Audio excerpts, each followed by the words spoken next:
Hey, Ross, you've asked a fantastic question. So Ross has said, kind sir. Hello, friend. Kind sir, how would you do it again if you had to start your doxed YouTube and Twitter journey from scratch? Would you talk about Richard Hart tickers or any other edge in crypto? Very great question. And I just thought about it now, and I promise you, I wouldn't change a damn thing. I would not change a damn thing. I wouldn't change it. I promise you I wouldn't change it. Because I'm looking around, there was nothing besides Solana being deeply valued contrarian. There was nothing besides that. But I know it seems obvious now, man. It wasn't obvious, man. You want to know why? Because I read 15 different narrative expectations of 2023 and 2024. I literally read 15. I covered them. Different NFTs, PRC, ERC 404, different communities, many ones. Man, there was there's Rose and Oasis and Arbitrum and Optimism, Igon Layer, and there was the Ethereum staking. Trust me, there were 15 paths you could have taken, including Richard Hart's one. You know, I even covered XRP chain, their ledger.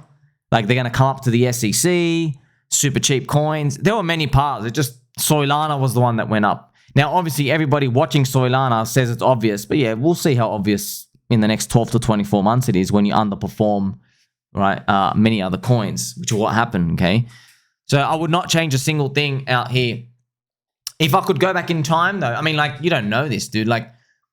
I even made videos in 2023 at the beginning. I said, well, guys, look, it sucks that there's bear market damage, but you did not know that the fourth crypto cycle would repeat exactly the same in terms of Bitcoin recovering up first, altcoins going through a long lull period. You did not know it was going to repeat exactly the same whatsoever. This was cycle number 4, man. It was cycle number 4. And do you want to know how early I was? I was too early for my own good because I knew people wanted speculation stuff here. I could feel it. But the thing was, I was too good. I was too smart for my own good, right? Because they still waited for Bitcoin to go up a lot before it activated them. So even though I was basically, look, but here's the thing, man. When you look back after it's all over, it's not going to really affect you. However, just imagine there was a world where, right, by this point, say a year ago, last year, imagine your altcoin bags were 4x higher than what they were. You know, that's a lot, right? Because that means there are people who were DCA buying last year. They put in $10,000 worth. Well, if the market had priced in expectations of everyone wanting to just speculate and buy altcoins, if they actually basically bought altcoins earlier than the previous cycles, people would only have 1/4 of their purchasing power. And then you basically screwed everything, right? So you would have been sitting on the sidelines waiting for Bitcoin to break the high, but you would have missed it. You would own 1/4 of the supply of the coins, and it's not worth it, right? You would have found out the hard way that you got destroyed because you waited too long. You sat on the sidelines. But now we get to see just how much of a monumental move it takes to shift the whole crypto mood of the market. So if you'd go back in time, man, there is no formula out here to do. There isn't. I'm here every hour of the day. And look, a nice question to ask is all the mid-curvers, the DeFi people, the tech VC guys, if they would go back and change something when we're reaching 2026. Because the stuff we're in now, slingshot leverage, deep value contrarian, things that are gate kept, things that are very, very counter to the crowd and going against the grain. The stuff we're looking at now, man, if that works out, you think it's bad for us now? My God, you don't know what's coming their way if this works out. Because as I mention all the time, okay, it's one thing to see a little theory or a thesis out here and there. It is. It's one thing to see that, and it's another thing to witness someone making 3,800 videos telling you why and how this thing will work. Plus, you know what makes it tough? I've got to buy a Bitcoin sign. If you see on the left, see that makes it even worse for them. Because they don't see someone hey, here's my 5 coins. They don't see that. I'm completely aware of how the money system works. I mean, I'm making UFO videos. You understand? Something ain't right when you see this. You can't. There's going to be cope. Not by us, by them. There will be cope. You know, I'll share something personal for me. I have videos made and tweets, and right before posting, this was a few months ago, as altcoins were going down, I paused for a bit. I paused and I thought, man, what if I'm wrong about this thesis? What if meme coins just all go to zero and every altcoin goes to zero and there is real big altcoin dispersion and we're totally wrecked? What if like a whole new bunch of sector coins come out and we're totally wrong? And that fear would strike me just because I've been in markets for a long time. You know, you're always humbled, things can get wrong. And I had that fear in my heart. And I'm like, man, I'm hesitating. What if I'm wrong? And I went, I swallowed and I just posted anyway. And I made videos about it anyway. And when I would post them, like I just catch myself for 2 seconds thinking, man, what if it's wrong? What if it's all wrong? But then I know I've got confidence. I'm like, well, you couldn't have known. Okay, because no one knows shit, dude. You don't know anything. They don't know anything. Hey, where's your slingshot leverage on your ecosystems? Oh, you don't have it? Why? Because you're a mainstream influencer just jumping from coin to coin, chain to chain. They're getting paid, sponsorships, leverage trading. They're getting token unlocks. They're all a bunch of frauds, man. They're all a bunch of frauds. And if they had any investment skill whatsoever, they wouldn't need to be doing what they're doing, okay? They would not need to be doing what they're doing. I repeat to you. You want to know why? Because I've seen all the results of the winners. Your wins far outweigh any yield farming you can do on your audience. Far outweigh if you get this right. If you get this right. And we've got to get this right.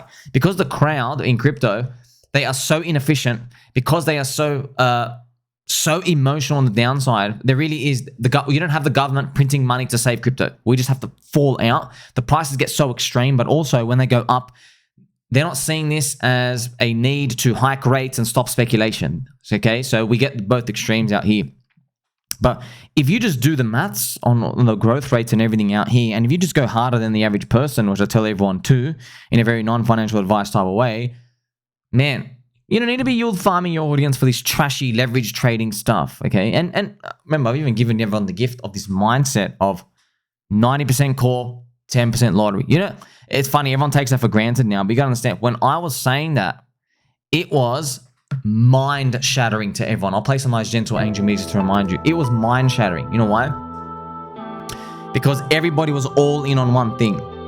They were all in on one thing, right? And influencers, when you spread out coins, all they knew was if Bitcoin is through its all-time high, they would write top 10 coins to make 100x on.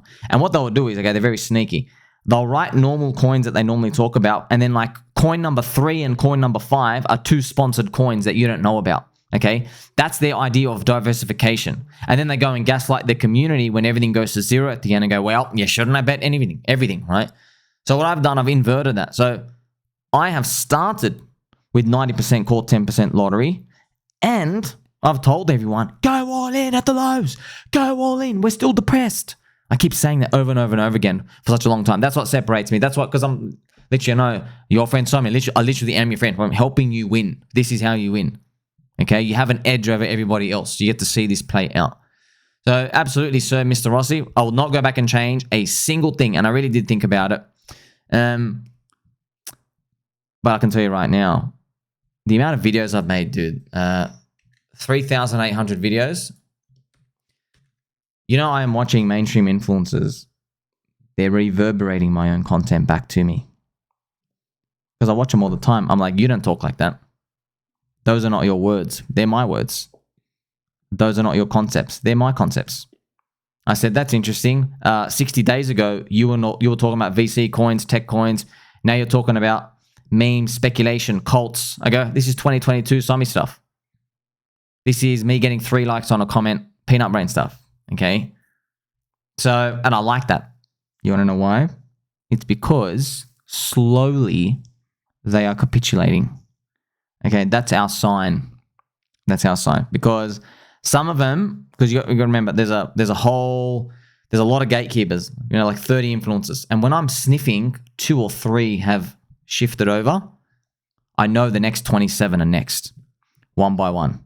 And what I mean by capitulate, all the coins we're in, the stuff we talk about, slingshot leverage, and everything else out here that's being gatekept, deep value, and the community is the asset, not the code. All these other stuff, right? All those concepts and everything I talk about. That's how I know I'm right, right? Because slowly these people, because they're all self-serving interests, right? They're looking at these things because they know their audience. They're like, hey, that guy in the Pikachu hat, he might have a point here. Because they are spitting out diarrhea poo-poo to their audience. And the audience in one ear out the other when it comes to a VC tech coin, $4 billion market cap coin. They're not retardios anymore. People have learned not to buy high FDV coins. They have learned. Okay, they know, oh wow, you just minted the coins out of nowhere. No one wants to vote on on-chain governance. You got a black and white logo. They've learned all this stuff now. You see? And now I'm telling them like, oh, well, golly gee, a meme coin just popped 40% today, and there's more people who want to join more meme coins. In fact, they're minting more new meme coins instead of joining your old trash. Okay, and slowly, this observational behavior, it's creeping in. It's creeping into their minds. So I don't even care about some sort of trophy or placement or anything at the end. I just know that we got no regrets. We got no regrets. Man, once again, man, I mean, they got regrets. Okay, 3,000. Someone made 3,800 videos for you. I'm all over crypto. You know you watched one. You know you watched one. Did you judge a book by its cover? Oh, it's their problem, right? We didn't care about them. No one came to me and you and gave us like a 15-page essay about why Doge is going to pump in 2020. So we didn't care, right? That you missed out on the 250x. But this one. Now, the difference is, right? I'm here 18 hours a day. It's working. Everything that needs to happen, it's actually happening one by one like that. Okay, everything is just saying it's working. The difference is I'm here every step of the way. All these other people, they're soy boys. They will not cheer unless they actually get a victory mark. The problem is by the time they start cheering, prices are very high and their audience is exit liquidity. That's the difference. And also they're half scared. They're half scared to put their balls on the line. But then again, I'm like, bro, they're saying the same stuff we talk about. Buy low, sell high, buy in the depression, buy and hold, long-term mindset. They say those same things. And I'm thinking, bro, you're saying the exact same things. Why is this foreign to you? And then you realize, oh, they know the words to say to get viewers because it sounds right, but they don't practice it themselves. They're the ones that are going to have regret, not us. Love you, Rossi. Make sure you guys like, subscribe. Catch you in the next one.